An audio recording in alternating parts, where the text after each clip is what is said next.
Hi, it's Dennis Daly. We all take computers for granted today, but there was a time that computers were not as sophisticated.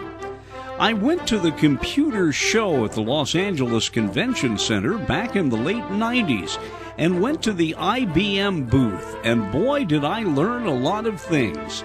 At that time, IBM was working on something fairly new that now is everywhere: voice recognition. My host was Ed Shockley. When you look at computers, of course, IBM is a very venerable name. You guys have been around forever. What you're showing, among other things, here at the Internet Show is a system of voice recognition. I've been rather slow to admit that exists because a lot of us in radio hate the fact that anything can either be recognized or made synthetic because we don't want to lose our jobs as talkers. What will this do, and can we hear a little bit of what you're doing? What will this let the user do that he or she can't do now? Well, Dennis, what this product is going to let you do is surf the internet, if you're a Netscape Navigator user, by voice. So instead of having to use your mouse or keyboard, voice type connection for Netscape is an IBM technology that lets you do it by voice. So you can say the name of those links, you can say where you want that mouse to go, instead of having to actually lift a finger. You know, the obvious thing I thought of to start with are people who have problems typing. People who are handicapped, but the market, of course, is much larger than that. But even people who are very facile on the keyboard, I don't know about them, I get tired of typing. Right. Initially, folks that were disabled were the primary market for this kind of technology, but it's really opened up lately. The technology has gotten to the point where it can run on the common PCs you buy in the market in the last couple of years. All you need is a Pentium 90 megahertz or better. And now we've gotten the accuracy of the product technology to an average of 95%. So the ability to target the general populace is a reality now. You know, the fine lines of English are kind of difficult. I guest teach at colleges now and then, and one of the phrases I use for students is I give them a title and I say, write me a story, and one of them is A Dog on Fire. And by and large, they tend to think of a canine in flames, where actually I would have said a dog on fire. But I said a dog on fire, meaning it was the biggest dog on fire the city ever had. So that comes to mind immediately when we talk about voice recognition, because there are a lot of what we call homonyms in the language, which are words which sound alike. How tough is it? I guess you have to put it in context, too. I mean, the computer has to think in a way. Right. Homonyms are a difficult problem, and IBM's been a leader in solving that. IBM's technology uses statistical sampling to determine what the right word should be, more so than just what it sounds like. For example, the sentence, Mr. Wright needed me to write a letter right away, is not a problem for IBM technology. It is. It would be a problem for me. Right. Can we go over here, describe, if you will, remembering this is radio, we have here, is this a laptop, a notebook? How do you describe a computer this size? What we're using at the show here today is a ThinkPad, which is a laptop computer or mobile computer. Okay. This is what I see a lot of guys use on airplanes. That's correct. Mobile offices are big customers of laptop computers. Well, now that's a very bright screen. I know the first ones I saw were pretty rudimentary and rather tough to read. Right. The technology on the laptops has come a long way in the screens. We're way past what was called passive displays. We're up to active matrix technology. Gives you a nice, bright, colorful background. Now, do you have this one hooked up to the speech recognition? Are all of your computers here? There's a lady here, Leslie, who's doing a demonstration for someone. Actually, we have two machines, both Leslie and I are using, but we're only using one at a time. We're giving ourselves each a break here so we don't get a sore throat, because we do a lot of demonstrations here out on the floor. Right now, Leslie is connected up to the internet, and she's doing the live demos. Ed, let me ask a couple of questions while we're waiting. And it's something that really scares me in a way, and I need a sense of direction on this. My thinking of wiring and interconnection is analog voice. And I grew up in an era before satellites where every radio station, whether you had UPI radio or St. Louis Cardinal baseball or the 500-mile race, it all came through the phone company. Everything came through separate pairs of wires. The internet is a big web with a lot of alternate routes things can take. But is there not a point where there the thing is going to explode? I mean, as a novice to this, I can't imagine the tens of thousands of people a day who get on the internet new every day that there's room for all of this. What do I need to put into my thinking to understand how this works? Well, you brought up a good point. This is a problem that everybody in the industry realizes has got to be solved.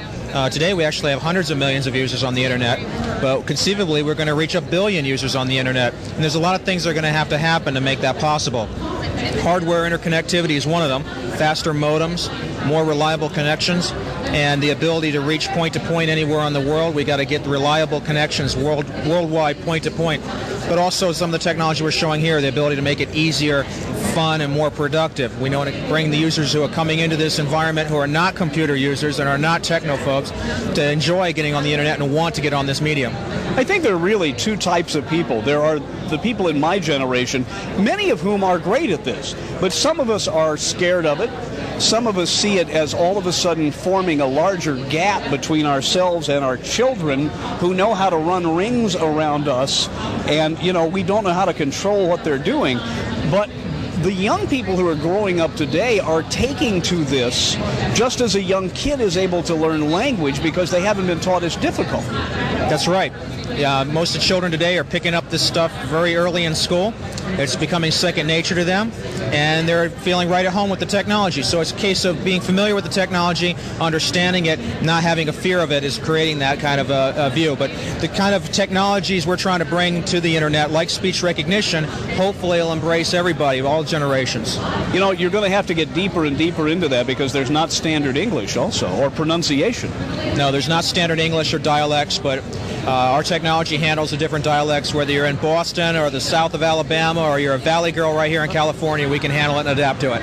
I can tell this story now because the woman's leaving our staff, but we have a reporter from Wisconsin who doesn't know how to say short A, and she'll talk about airbags and the house banking scandal. And one time I said to her, I said, you know, it's the house banking scandal. And she said, I'm saying banking. So, you know, when you grow up regionally, you don't hear that. That's right. I don't have an accent, of course. That's right. Where I grew up, you know, my parents are from Alabama. It was far truck and Missouri. But the system can handle that. What you end up having to do is initially it's probably not going to understand what you're saying because that's not the majority norm in the country. But you tell the system, I'd like to train this word, I'd say it a little different, and it will learn. How much of I'm not going to say monetary investment, how much time and effort have you all at IBM put into this? I mean, you've got a display here at the Internet Show. You offered me the opportunity to come in and talk to you about it. Obviously, you know, you're putting some stake in this as being an important part of the whole picture of computers. Absolutely. Voice recognition is a very important technology to IBM. We've invested over 25 years of research and development bringing this to market. The product started rolling out about 3 to 4 years ago. They started off in the thousands of dollars, and here today we got a product for $14.95. So it's come a long way. I have a hard time convincing young kids that the first computer I bought, which only added, subtracted, multiplied, and divide, was a Hewlett-Packard with these little Nixie tube readouts, was $185, and I had to save paycheck after paycheck. I didn't need it. I just thought it was neat. And now, you know, you buy a pizza at Little Caesars at Christmas and they give you one. Yeah, everything is changing rapidly. I mean, it's gone from the cutting edge to the bleeding edge. I mean, I've been from this show at Fall Internet World was last December in New York City, and now we're here at Spring Internet World in Los Angeles, and just the short period of time between December of 96 and now here in March of 97, so much has changed. So the curve on this is almost exponential in a way. I mean, your ability to teach the computer to recognize speech, the improvements have all of a sudden become very, very rapid. That's right. In many cases, in many parts of the industry, it's the computers helping design the second-generation computers, because the software that we designed earlier is being used by the engineers today to design the next-generation software and computers. How'd you get into all of this? What's your background? My background is in computer science. I wouldn't have known. I hold bachelor's and master's degrees. I got into this because when I was in high school, the PC generation was just starting. And I saw the Apple computer like many other folks did, and the Radio Shack machines, and I said, that's for me. Boy, I tell you, God bless what they used to call the Trash 80. Every journalist had one of those. Wasn't that really the first portable you could do? I mean, it's so incredibly slow now. But when we cleaned out our offices at UPI to move, I found a whole bunch of those with busted keyboards, and I'm looking at them thinking, you know, years ago, people would have given their eye teeth, and now they're doorstops or bookmarks. Yeah, that's right. I started off on a TRS-80 color computer and went through the Commodore line and all the way up to Apple and eventually IBM PCs.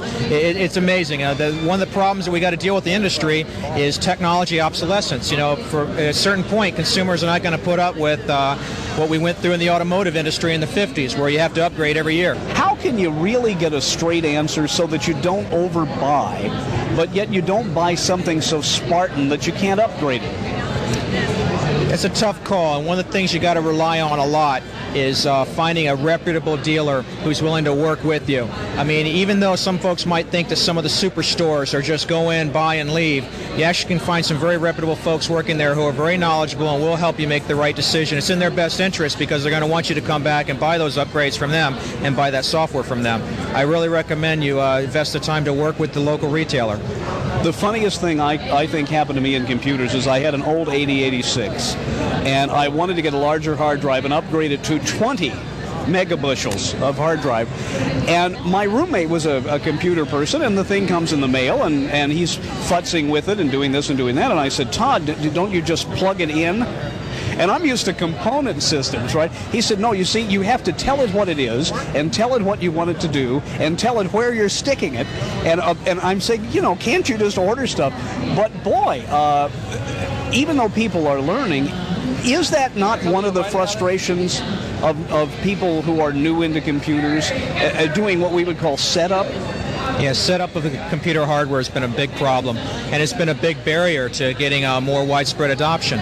But today we've come a long way from those early days. Now we have a true concept in many systems of plug and play, at least in, you know, the laptop community and with PCI adapters. You can really just plug them and go. Let's talk to Leslie Hawk, and you're from San Francisco. Yes, I am. I envy you. What part? Actually, my office is in San Francisco. I live in the Oakland Hills. Oh, boy. I got stuck on the Bay Bridge closure a weekend ago. You couldn't get across. Oh, how nice. Yes. That's always a joy. Tell us what you're going to do here, and let me make sure my microphone is close to yours so we can get an idea of what we're going to accomplish. Okay, basically what I'm going to do is this tool, Voice Type Connection for Netscape, gives us the ability to surf the web with our voice. So the first thing I'll do is I'll turn on my microphone, display bookmarks. Okay, now when you did that, you accomplished the same thing as if you had punched a couple of keys. All of a sudden the screen changed and your bookmarks came up. Now, if you would, for those of us who are so dumb at this, explain what a bookmark is. Let's go back to the back of square one. Okay, a bookmark is simply when you've gone into Netscape and you have found a page that you would like to go back to. You simply can click on a key, and it's called a bookmark. So the next time, you can simply go there by clicking on a key rather than having to key in the URL or the location. Okay, so once I've found something I like on the web, well, that makes sense. You just stick a bookmark in it. You can do either a bookmark or a voice mark. A voice mark is another way to do it with your voice, and that's some of the things that I'm doing here today. Okay, now you brought up a list of things on the screen. For example, let me see. Well, there's a website there for the Olympics. Would that be fun, or do you have some other place you'd like to go? Oh, let's take you somewhere else. Let's go to Big Yellow. Okay, Big Yellow. That's the Big Yellow pages? That's exactly what that is. It's the Big Yellow pages. Okay, so rather than typing, you just tell the machine what?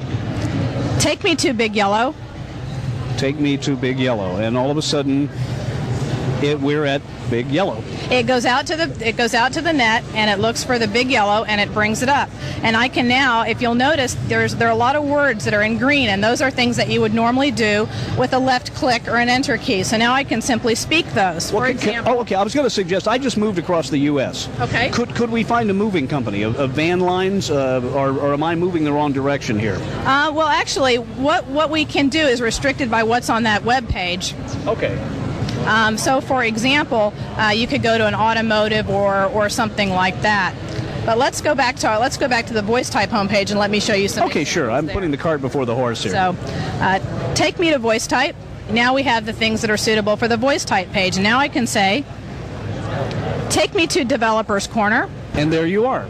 I might have had to move down the page by taking the scroll bar and moving down the page to using the mouse. Using the mouse to where that key was. In this case, it looks at the entire page, no matter how long it is, so you can go anywhere, and it brings it up so that you can see it. So in other words, even though it may seem in a way not faster, when you're dealing with a lot of material you would have to either scroll over or type the name in, it is faster. Yes, it is, and it's a flexible tool. It's just another way to interface in addition to the mouse and the keyboard. Okay. Okay, what are we going to do next? We're going to go to some of my voice marks that I mentioned to you, and I'll show you a specific example of going down into a web page. Okay. Open location. Okay, now you have brought up the indicator, the space where you would normally type in the name of where you want to go. That's correct. In this particular case, it is looking specifically for voice because, as I said, it is a voice mark.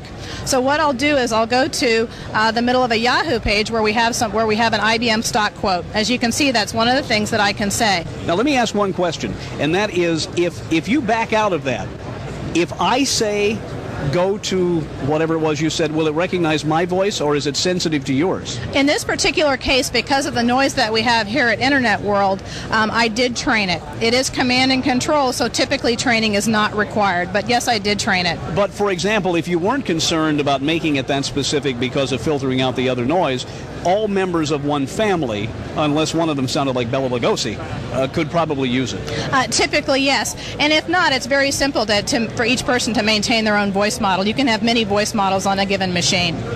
Do you have people read a certain text into it? How do you train it? You train it by reading 50 specific phrases in command and control, things like wake up, go to sleep, microphone off, things like that are typically in the keywords that you would use to control the system. Okay, you're in open location, and you're going to go where now? Yahoo IBM stock quote. That's correct. And now I'll do it. Yahoo IBM stock quote. And bingo, there it is. And bingo, there it is. And what I would have normally have done is I would have probably clicked on Yahoo, keyed in IBM in a location that you would key in a stock, and then clicked again to have it go to that page. With a voice mark, I simply say Yahoo IBM stock quote, and it takes me to where I want to go because I have set that up. You know, I'm not being critical here. I don't want to bite the hand that's feeding me because you invited me here. On the surface, this would seem to be a toy until you really realize that I guess once you got used to it, it is faster. And for those people who have, hand-eye coordination problems, the limited number of disabled people in mind, or just if you're tired of typing, it would seem to be a great tool. And the price is not bad. The price is not bad. It's available on the web for, I believe, $14.95. That's almost scary, It's the world today, I tell you, and it's another tool, it's another piece of productivity, and believe it or not, there are an awful lot of people out there who really don't like to use the mouse and keyboard. Yeah, I have only recently really gotten into computers. I do not have a good mouse, so I went to a trackball, which I kind of like, but I don't like. I find myself thinking, boy, if I could just link my brain directly to this without having to use my hands, it would be a lot fun. And I guess that's coming someday. Oh, who knows? Now, that really is scary. Can I talk to Leonard for a second? There's a fellow standing here watching. Leonard Baker, you're an independent consultant here in Los Angeles. What do you think about this technology? It's great. As you mentioned that, I was thinking back to the 60s. I was working for TRW at the time, and we went to a lecture. And the man who was lecturing was from the was from the Brain Research Institute of UCLA. And in the 60s, he said that if you can visualize walking along in a street and you have a computer in your pocket, and he says, which is tuned into your brain, you will be able to contact your brain, or your brain, would contact the computer and interact. Nowadays, you can go further with telecommunications coming up. you should be able to then go into the internet and go around the world and brain talk to somebody else. That could be dangerous. Let me tell you something that happened the other night. And again, I'm somewhat literate, but still rather new at this. I'm on one of the chat channels, and I ran across a fellow who is a radio announcer in Scotland. And I asked him, I was typing, I said, do you have one of those thick Scottish accents that we Americans have a hard time understanding? And he said, I'll be right back. About a minute later, I get this, bong, you have mail. So I went into my email and I clicked on it, and coming out of my computer, the fellow says, hi, Dennis, this is what I sound like. And I thought, my Lord, I mean, you're talking about the 60s. My roommate in college was using the old IBM punch cards, and I remember I knocked a stack of them over one night, and I thought he was going to kill me because I got them all out of order. I mean, when you were starting in computers, Leonard, did you think, could you see this far? No, sir. I went to work for IBM in 1939, working at world headquarters. And no, sir, we were working on punch cards. Yeah. Didn't even know what a computer was like. Amazing what has happened since. Leslie, what's it feel like to work with all this new technology? It's actually really a lot of fun. And in working with this particular product, I was one of those people that was a little web phobic. It was www.whocares. And actually the voice type connection is really, it's made me more interested in the internet, because for me it adds a lot of flexibility and it is fun to work with. Let me talk to Ed again for a second. Where'd you go? Hi, Ed. What has been the reaction to this? People walking up and seeing this display? And how does your technology compared with what other people are trying to do? Product-wise, no one else has a product like this on the market. So technology-wise, it's kind of hard to do an apples-to-apples comparison when you don't have the same packaging.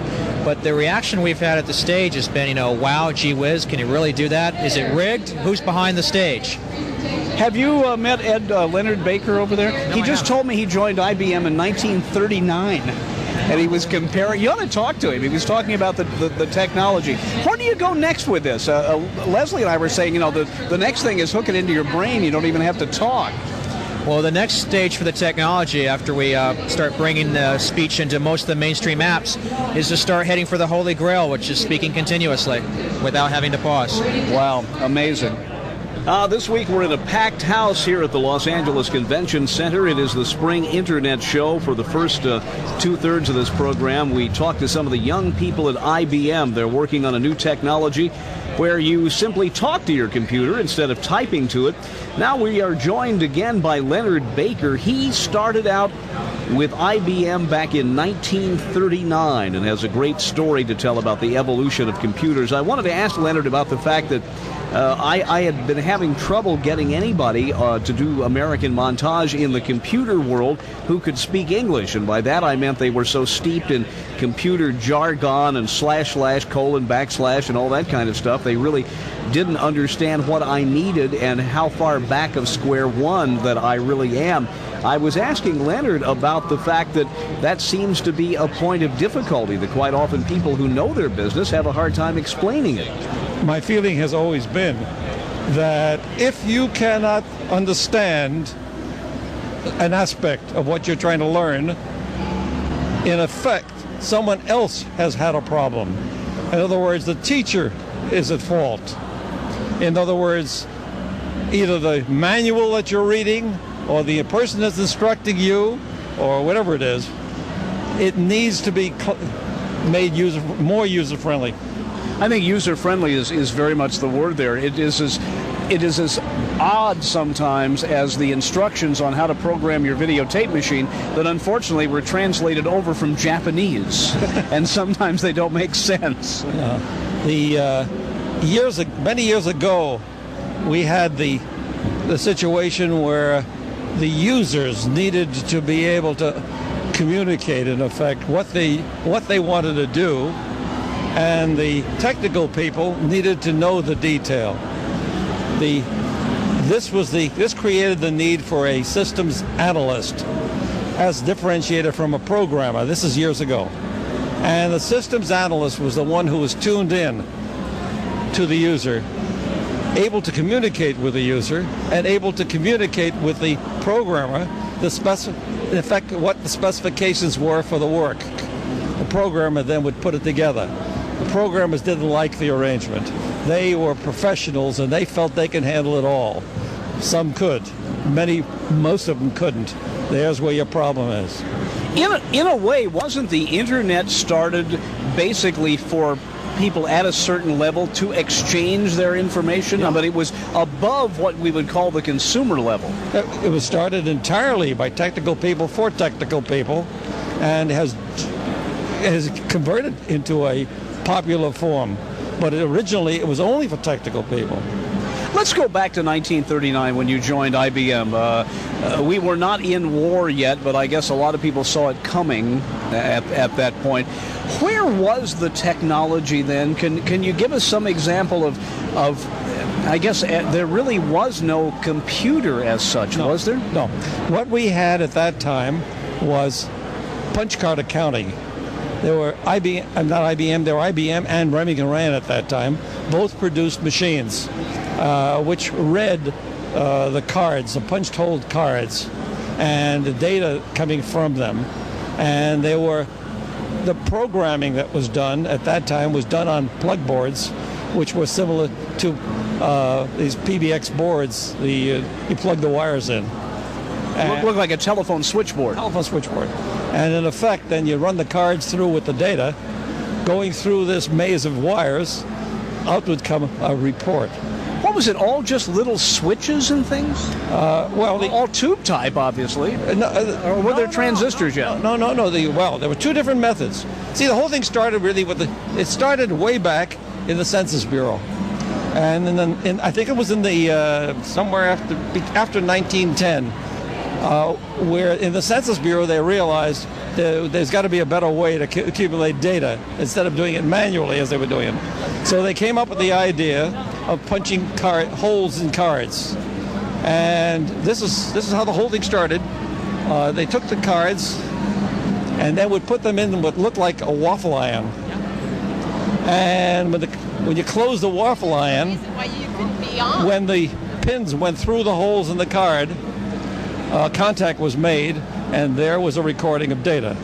Now, from that, there were two theories of approach. One was mechanical, where the pins were mechanically going through, and the other one was electrical, where the contact was electrical contact through the hole, and would meet up with another point underneath, and electrical contact was made. The electrical approach was done by a man by the name of Hollerith. And the other one, I forgot his name now, but in any case, Hollerith became IBM eventually. They both went out and into the world and do something about it. And the mechanical method became Remington Rand at that time, and with their Remington typewriters. And this was the origin of punch card accounting. Was the predecessor to the computer. Now, IBM, Remington Rand, those two companies were not only on the leading edge, they were dominating what would eventually become the computer industry. In 1937, I guess it was, just 2 years before, Remington Rand was ahead of IBM, and IBM was growing. Remington Rand, the method just didn't hold, and they were not as far-sighted as IBM was, and they gradually fell by the wayside. It's interesting if you watch competing technologies where usually one wins out. You look at the VHS and the Beta video cassettes, where Beta was better in many ways, but yet VHS became the standard. There are stores where you cannot even rent Beta cassettes anymore. But I was told once by a fellow who worked on computers after the war that there were 5 or 6 different competing systems. And eventually, they began to realize, hey, this storage is better in this one, or this is a better system. And eventually, it's kind of a winner-take-all situation. As far as I can see, the punch card accounting migrated into computers through, I think it was Norbert Wiener's cyber something or other type of philosophy, where he saw the use of the 0 and the 1, in effect, electronically, to make data move fast. And from that came, first of all, the room full of computers, and then gradually formed came to what we see today. Leonard Baker, he started with IBM back in 1939. We've been talking about the evolution of the computer, and I was mentioning to Leonard about how in 1952, I think it was, NBC had a huge computer to look at the what was happening as far as the elections were concerned, and it was so big and was so hot they had to pack it in dry ice. That room full of equipment on the ENIAC would not produce anywhere near what a small PC on your desk does now. Desk is much faster, it has much more power, and has certainly a lot more memory. Was it fun over the years to look and see what was down the road and realize, hey, this is 3 times faster than what we have, and really wonder where it's all going? Not only fun, it's to me, I was always interested in the future and trying to understand the future or what you can expect as a future. So it was a way of literally staying, quote, young at all times. You know, one of the things, too, that just happens to occur to me, even though there is a hue and cry among a lot of people that children can inadvertently get access to things they shouldn't. For example, outside the convention hall, there's a van with a loudspeaker, and their message is no porno on the internet, no porno on the internet. Still, on the good side, when I was in grade school, we had the old Bell Telephone Science series, the films that Bell did with Dr. Frank Baxter, and we learned about the evolution of language and flight and that kind of thing. It would seem that an inquisitive child, with just the most basic computer anymore, if they are able to have access, can open up the world to themselves. A child has access outside of the home and all around the place to all kinds of negative things. This selection by the child as to a way of thinking and a way of living is developed in the home. Once you develop it with the child, you have to then hope that the child then will progress and progress right. I don't believe then that you'd want to sit there and have controls over the child as to what that child may or may not do or read or so on. That child's going to spend the rest of their life without your controls, and you've got to take your chances on that too. The question is, what have you done to instill the interests that you'd like that child to pursue? So the key there is to give the child, obviously, the training, the sense of values, because you can't hold their hand forever. Yeah, I think the important thing is set an example. If you set the right example for the child, and the child likes what he or she sees, you're going to have then a good basis for continuing. If you, in other words, if you are the one who sits there and watches the wrong things or does the wrong thing or whatever it is, you're setting the wrong example. But if you don't, if you live by some kind of code that the child likes and accepts, and that's an entirely different thing from what you like and accept. But if you do, and it's a positive type of thing, you've more than made it. A look at the way we were looking at computers back in the late 90s. I'm Dennis Daly.